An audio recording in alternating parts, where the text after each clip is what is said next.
Hi guys, welcome to another edition of All Things Football. Today I've got two special guests. When I say two special, it's firstly we've got our resident Sahil Ibrahim, who's from Transfer Market and he's been doing great things on social media. So we'll go into that maybe perhaps a bit later. But today our special guest, our main one for today, is EB Inglis. You'll often find him or hear him on KFM. He's a great entertainer. He's a fantastic host. Yeah, he's also a big football fan. So that's what enticed us to get him onto the show. So welcome, EB Inglis.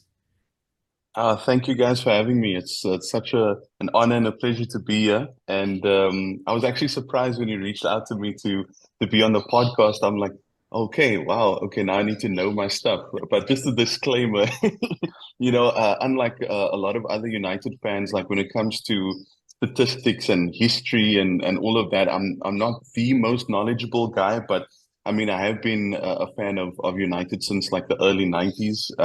So. I mean, I come from the time where Eric Cantona was my favorite player.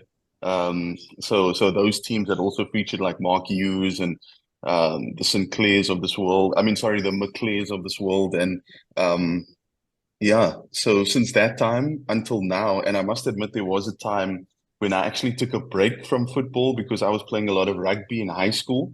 So I was following more rugby than football at that time. And then after high school, I got back into supporting my team and I missed quite a bit actually through some of the best times, like when we had Ronaldo, Tevez, and Rooney as that front three. I missed a lot of that era, and it's so ironic that I came back towards the end of Sir Alex Ferguson's tenure, and then the last 10 years of suffering. I'm still here.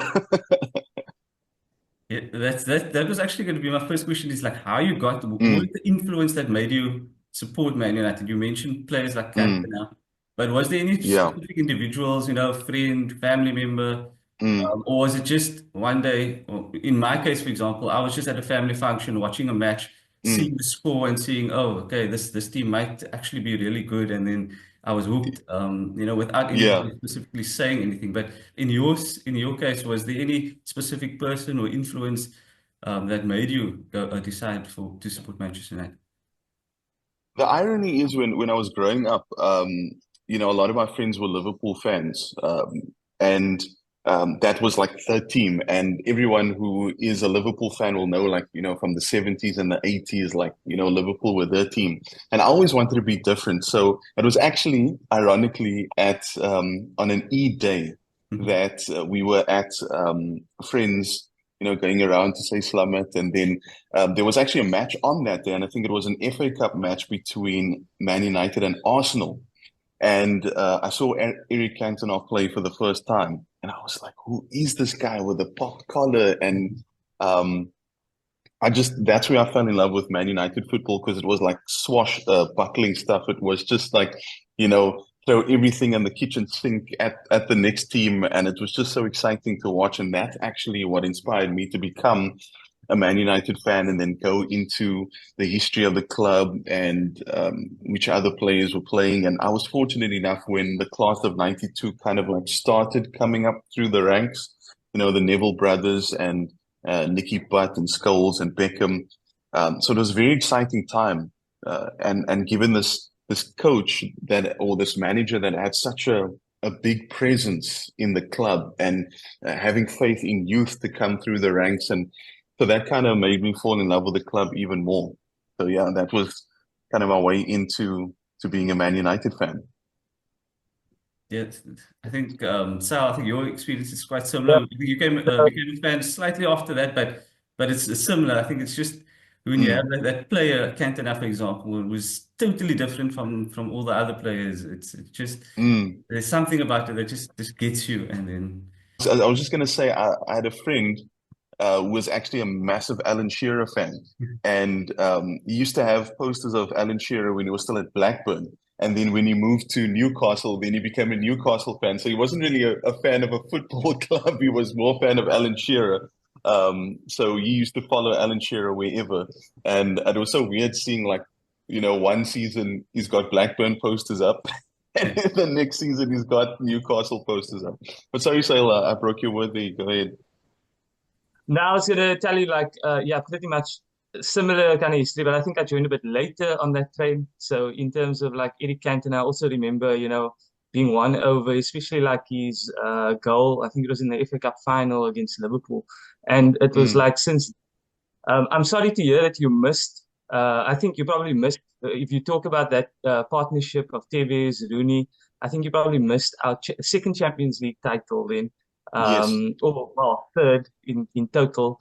But yeah, that's unfortunate. But I mean, you definitely, know about the '99 final, and that's kind of like the team that Mm, we always get back to. But bringing it forward now, like in terms of what the club is doing now, mm, there was talk about us getting this boy from Bayern, Matthias Tell. mm, Um, I actually thought of asking you about him, but it turns out that it doesn't look like we're going to get him. So we mm. completed the signing of the Patrick Dorgu, and there's an Aiden Heaven that we've also signed.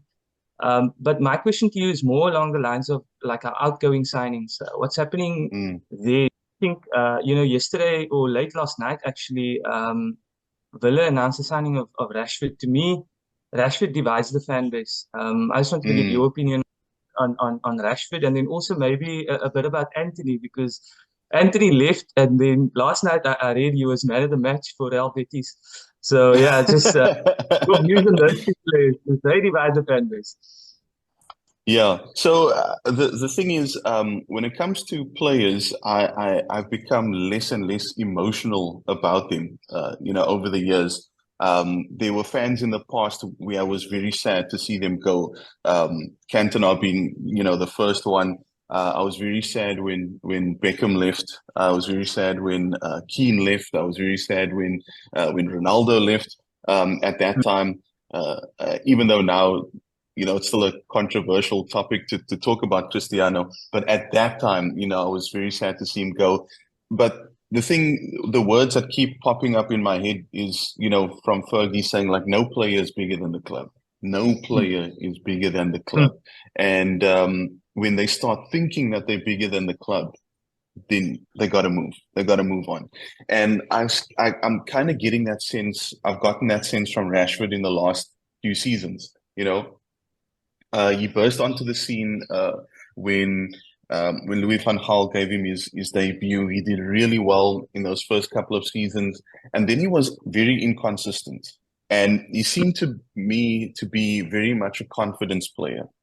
And the thing is, when you come to Man United, you can't just rely on when you feel good to play for mm, the team.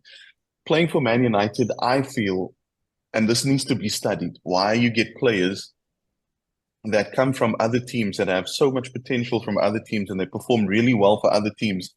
Then they come to Man United and then like just drop off.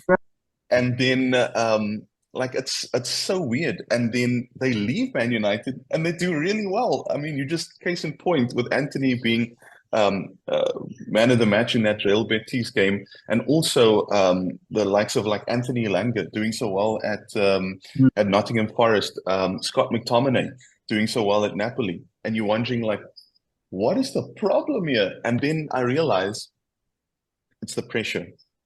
The pressure for playing Man United, you need a very special kind of mentality to play for Man United.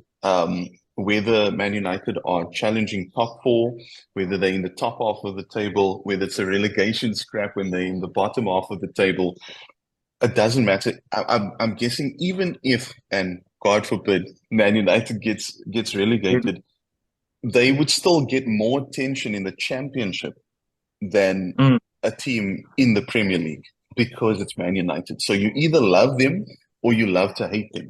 And that's just the thing about Man United. So I think Anthony moving on was the best thing for him as a player because he needed that pressure off of him. People were calling him the fidget spinner, and they were expecting the flair that they got at Ajax. Because when he came to us initially, I thought, now we got a right winger that's skillful. He's going to do the thing. And he started well against was it Liverpool? That was his first match when he scored on his debut at home, and hitting the badge, and he was just like, I'm like, we got a player here, and then the drop off started almost immediately after that. So I'm happy for him. Rashford is the same. I think there were too many things in and around his personal life as well. I think what we need to also understand is for somebody brought this to my attention because I think a similar thing happened to Jesse Lingard as well. When it comes to um, players of color in Britain, there's so many other things happening in the Mm, background in their personal lives as well.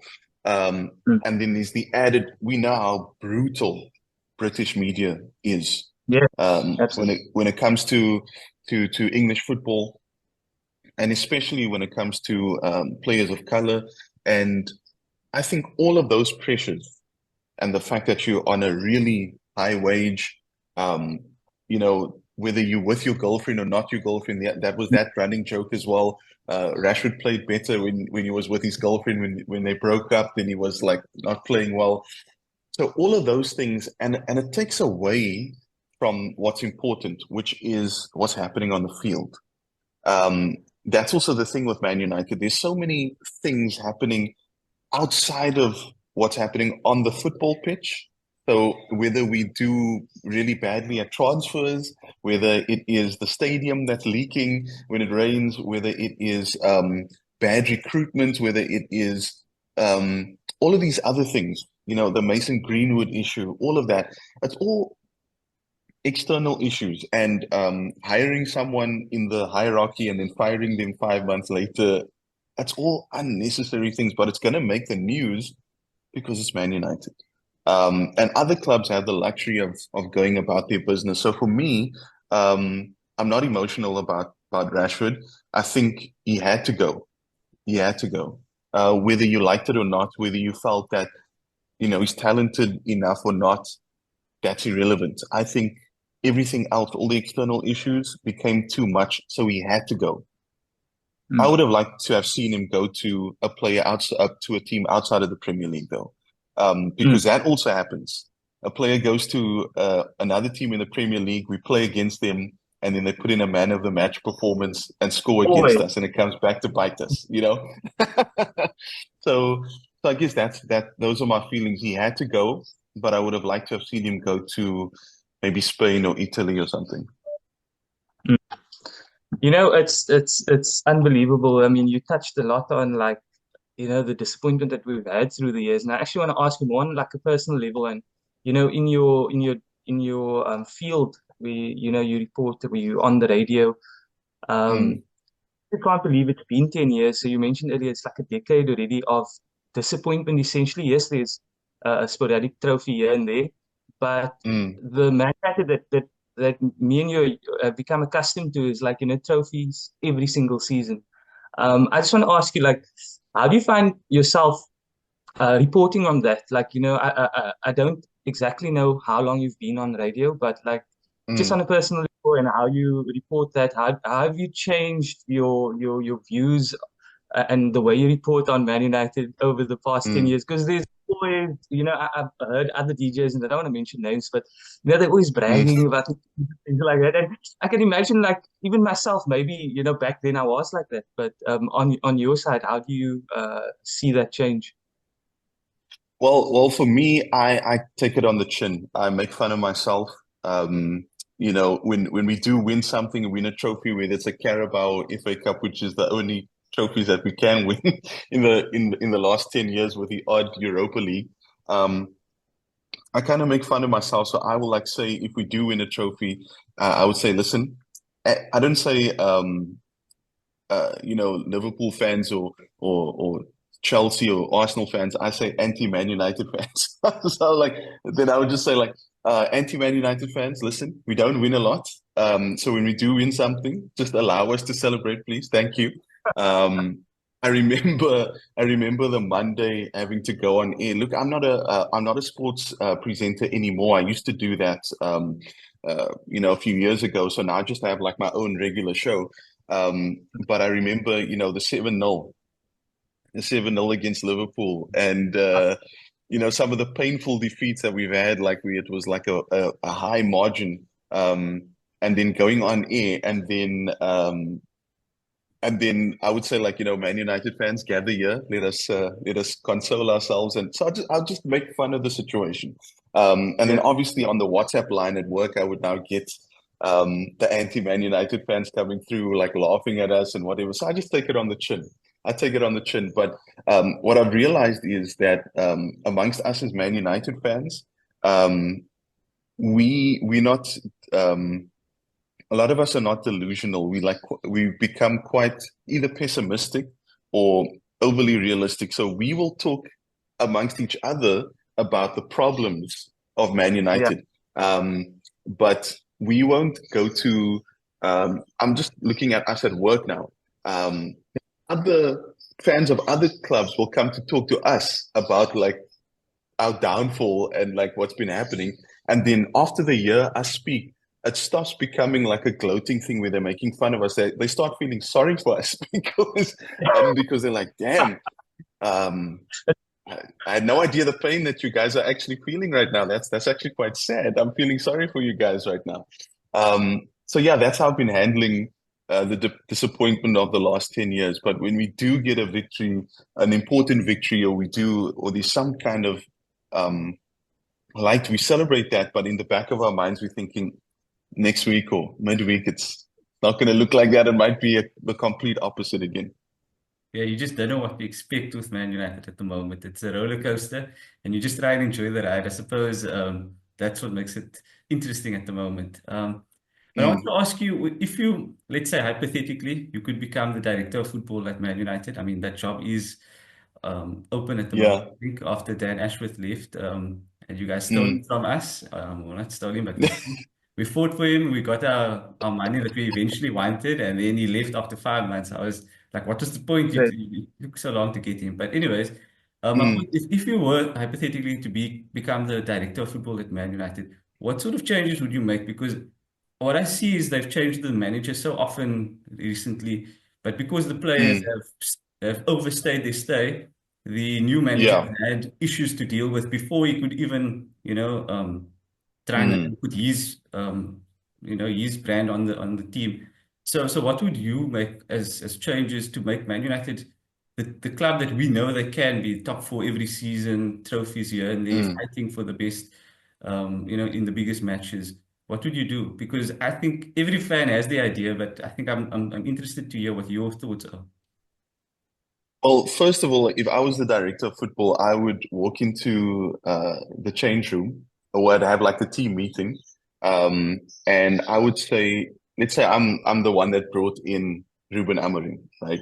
And I would say, listen, this is the coach, right? And what he says goes.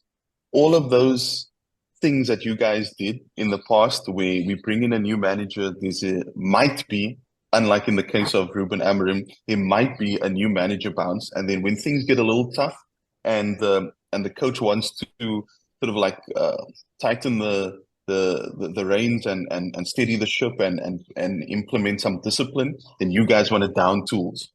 That's not going to happen. This coach, we're behind him 100%. He's here for the long haul. You guys are going to leave before this coach leaves, no matter how tough it gets. Even if we get relegated, this is our guy.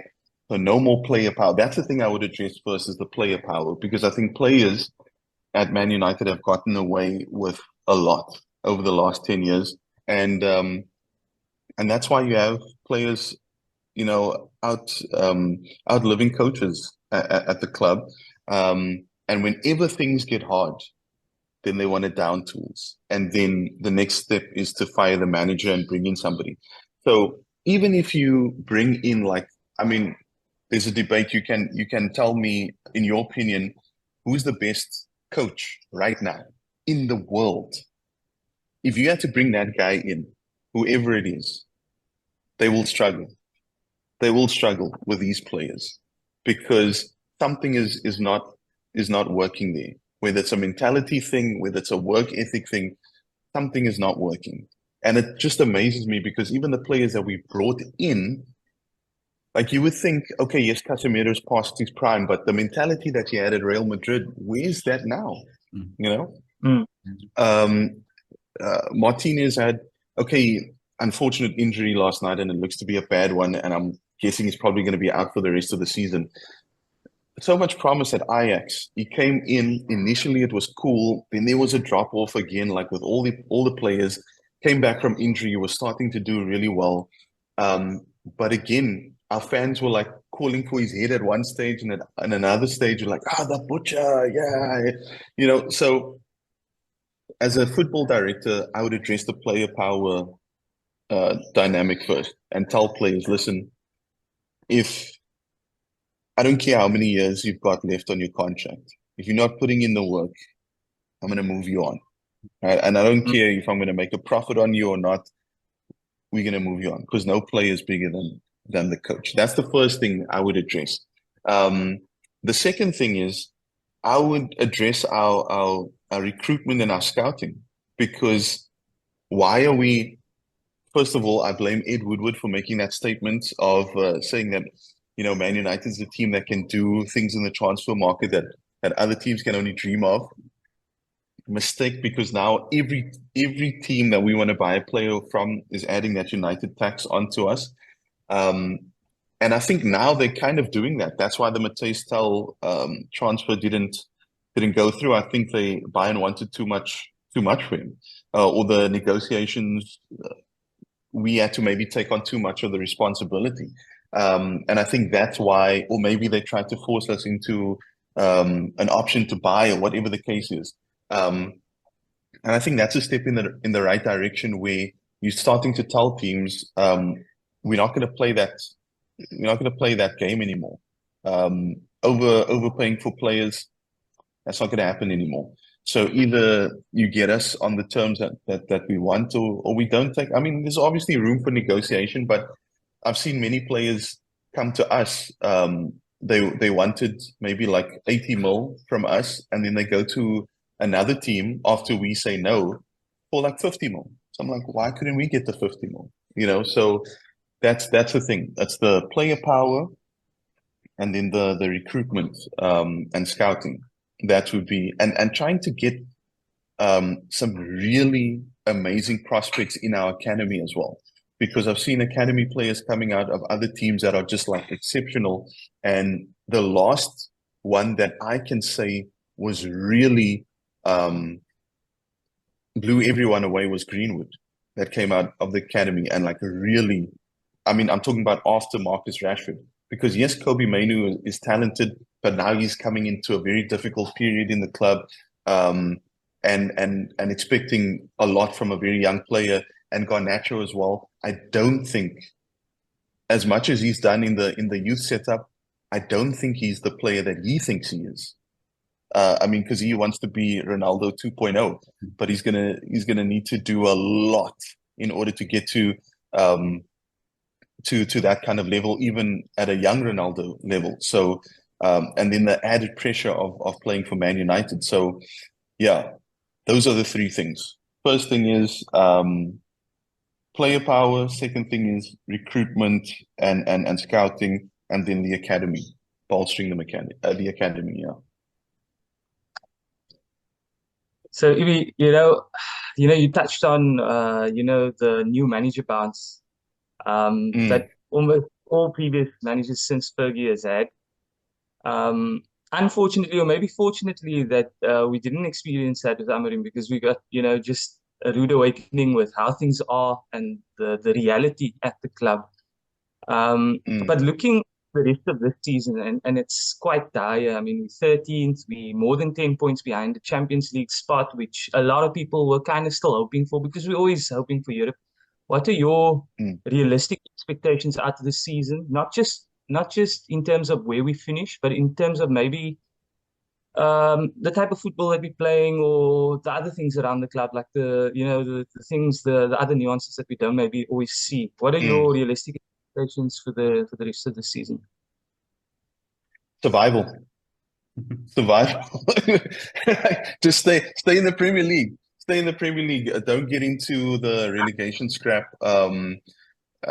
try and survive. That is the main thing. Just so that Amorim can get to the summer, he can have a preseason with his team. Hopefully, they can bring in the players that he needs that's going to work with his system. So those are my realistic expectations. And are we still on 29 points? Yeah.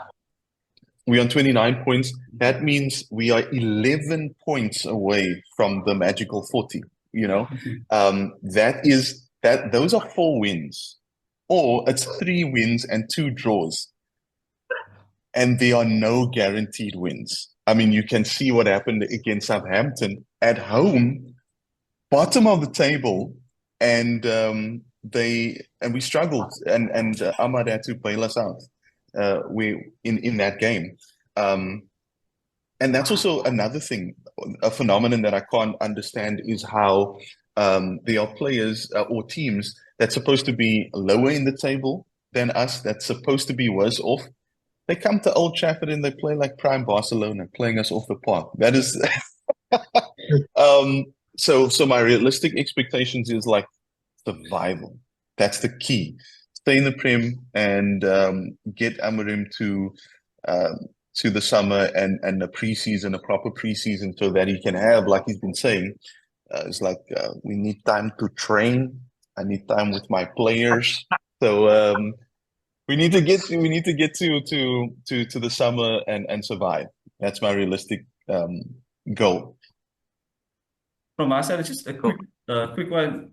Do you think Amorim is the right guy for the role? Because I think he speaks well in the media, definitely better than Ten Hag did, and he carries himself quite well. But that's from a neutral. That's the way I've picked it up. From your side, do you think he is the right guy for the job? What I like is that, look, Ten Hag was also supposed to be the disciplinarian, but then he gave in.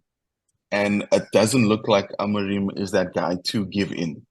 And what he said something in one of his interviews that really stuck with me, where he said, I'm not going to change. If something happens with me and it's negative, I'll be okay. So for him, United need him more than what he needs United. I mean, he wanted this job, but if they had to turn around and sack him, he said he's going to be fine. Yes, it'll be disappointing, but he's going to be okay. He's going to move on, and he'll probably have success at another team.